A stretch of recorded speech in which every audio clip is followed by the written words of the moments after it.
Hi, welcome back to Classroom Community. Up next in our series for how to extend the classroom community to parents, we have our fourth topic, and that is the communication folder.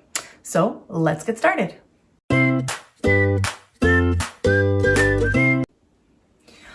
Establishing the routine of a communication folder ended up being one of my favorite routines that I incorporated into my classroom.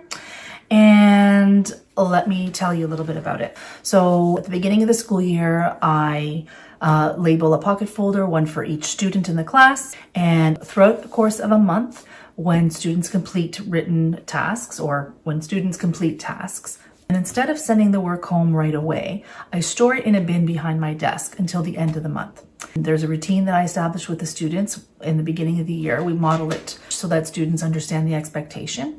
I put on some calm meditation music, instrumental music, and students are taught that this is a time for reflection, that it is not a time to be talking to your friends or getting up to go to the washroom or sharpening a pencil. When the music starts, students know that they're to be at their desks and ready for a period of reflection. So students get their communication folder and open it in front of them.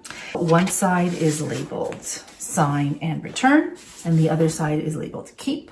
And then it just is open on students' desks and there is nothing else on the desk. And so I start to hand out their work that they've completed over the course of the month. We would have already either conferenced over it, or I would have done either a whole class feedback. Works that's been assessed that students have already seen in class, but now it's time to take it home and celebrate their work with their families. So once the work is all distributed in front of them, students are expected to reflect over the work that they've completed over the course of the month. This is why it's very important that it's quiet time.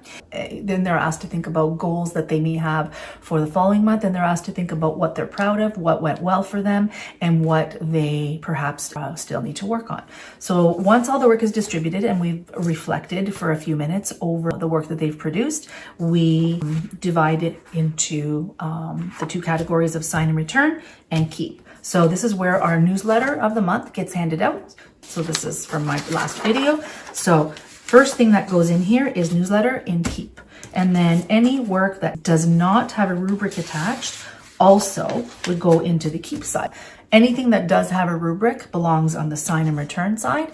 And then before students leave, I make sure that the newsletter is up front so that it's the first thing that parents see. It's a great way to kind of have more of a chance that parents will actually see the newsletter and will read it. And so this goes home. I like to sort of time it also, if I can, with a weekend or close to a weekend, or so students can have some time to sit and share this with their families. And I don't expect it back in a huge rush because I like to give families adequate time to go through the work.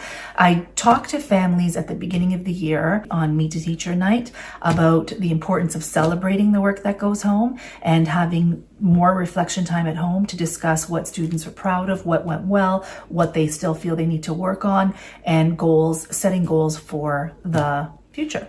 So parents remove the keep stuff that stays at home, sign and return stuff comes back to school, and it gets filed in a separate file folder that I have, one per student, in my filing cabinet in my classroom, and that gets stored throughout the year so that I can use it for assessment, evaluation, and then it gets redistributed again in June at the end of the school year. So again, a wonderful way to promote organization. Work actually makes it home, more likely to make it home this way as opposed to getting crumpled up in backpacks.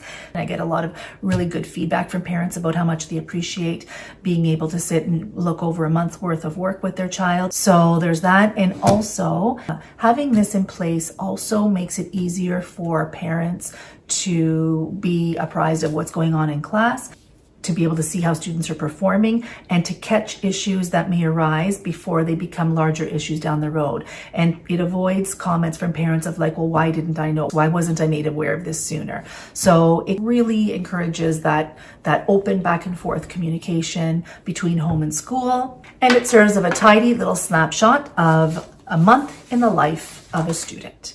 And the last thing that goes into the communication folder is our monthly review This is my French version for when I taught French immersion.